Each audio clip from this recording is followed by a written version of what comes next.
Was bedeutet das S in dem Satz "Es regnet" oder "Es schneit" oder "Es friert"? Die kurze Antwort lautet nichts. Was allerdings sehr seltsam ist, denn es ist ein Pronomen und die haben eine Aufgabe. Sie stehen für ein Nomen. Lisa hat ein Kind, es ist 3. Aber warum regnet es dann, wenn es auf nichts verweist? Die Lösung liegt im Satzbau. Der normale deutsche Aussagesatz braucht ein Subjekt, also etwas, das eine Handlung ausführt. Das Problem ist nur, dass bei Regen, Schnee oder Frost niemand etwas tut. Wer oder was regnet? Niemand. Das passiert einfach. In unserer Not setzen wir deshalb einfach ein Pseudosubjekt ein, das diese Rolle übernimmt. Dieses S heißt in der Linguistik Expletivum.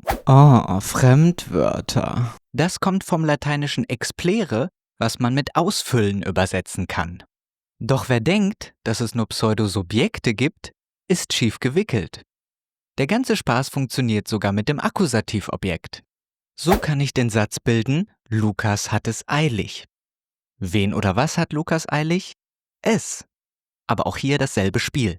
Das Wort es bezieht sich auf nichts. Es steht nur da, weil das Verb haben ein Objekt erfordert. Ich kann eben nicht sagen, Lukas hat eilig. Allerdings gibt es einen großen Unterschied zwischen dem Pseudosubjekt es und dem Pseudoobjekt es. Um den zu verstehen, brauchen wir aber ein Konzept namens topologisches Feldermodell. Nehmen wir den schönen Satz: Ich habe heute 5 YouTube-Videos geschaut. Das Ich besetzt das sogenannte Vorfeld. Das heißt so, weil es vor der linken Satzklammer steht. Und diese linke Satzklammer ist immer besetzt vom konjugierten Verb, in unserem Fall habe. Dann kommt das Mittelfeld, wo die meisten wichtigen Informationen untergebracht werden, hier also heute und 5 YouTube-Videos. Und schließlich kommt noch die rechte Satzklammer, die nochmal einen Verbteil enthält. Bei uns ist das geschaut. Es gibt sogar noch ein Nachfeld.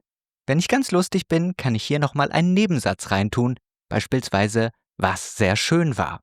Mehr Felder gibt es nicht. Das Mittelfeld, die rechte Satzklammer und das Nachfeld können bei einem Aussagesatz auch leer sein. Im Satz Lisa weint ist nur Vorfeld und linke Satzklammer ausgefüllt. Doch was hat das jetzt mit unserem Expletivum zu tun? Nun, das Pseudosubjekt es kann im Vorfeld und im Mittelfeld stehen. Heute regnet es und es regnet heute. Anders aber unser Pseudoobjekt es, das nicht vorfeldfähig ist. Wenn ich sage, es hat er sehr eilig, ist das falsch. Soweit, so gut. Doch jetzt wird es noch ein wenig komplizierter. Das Expletiv es kommt sogar in Sätzen vor, die schon ein Subjekt haben. Zum Beispiel hier. Es wird Suppe essen! Et wird Suppe jessen. Ein toller Satz. Das Subjekt in dieser schönen Passivkonstruktion ist aber schon Suppe. Wer oder was wird gegessen? Antwort: Suppe. Warum ist das S jetzt trotzdem da, wenn es doch ein Subjekt ersetzen soll? Wirklich nur aus dem Grund, dass der Satz sonst falsch gebaut ist. Wird Suppe gegessen geht nicht, weil das Vorfeld dann leer ist. Das S ist ja also noch nicht einmal ein Pseudosubjekt, es hat noch nicht einmal eine Rolle als Satzglied, sondern ist wirklich nur Vorfeldplatzhalter. Es verschwindet auch sofort, wenn wir die Suppe ins Vorfeld holen. Suppe wird es gegessen wäre wieder falsch. Aber warum stellen wir den Satz überhaupt so um? Warum sagen wir manchmal, es wird Suppe gegessen und nicht einfach, Suppe wird gegessen? Irgendwie sind diese Sätze verschieden. Aber wo genau liegt der Unterschied? Tja, da ist sich die Linguistik selbst nicht ganz einig. Eine neuere Theorie stammt beispielsweise von dem Sprachwissenschaftler Roland Hinterhölzel. Für ihn ist das expletive S gar nicht so leer, wie es den Anschein macht. Unser kleines Expletiv übernimmt sogar eine wichtige Funktion. Es verweist allgemein auf eine Situation und verankert die Äußerung damit im Kontext. Das S besetzt so gesehen nicht einfach nur das Vorfeld oder ersetzt ein Subjekt, sondern es funktioniert gleichzeitig so ähnlich wie ein schwaches Demonstrativpronomen. Was ist das nun schon wieder? Ein Demonstrativpronomen, auch bestimmendes Fürwort genannt, ist ein Wort, das sozusagen auf Dinge zeigt. wie das Wort dieser in dem Satz dieser Hund ist süß.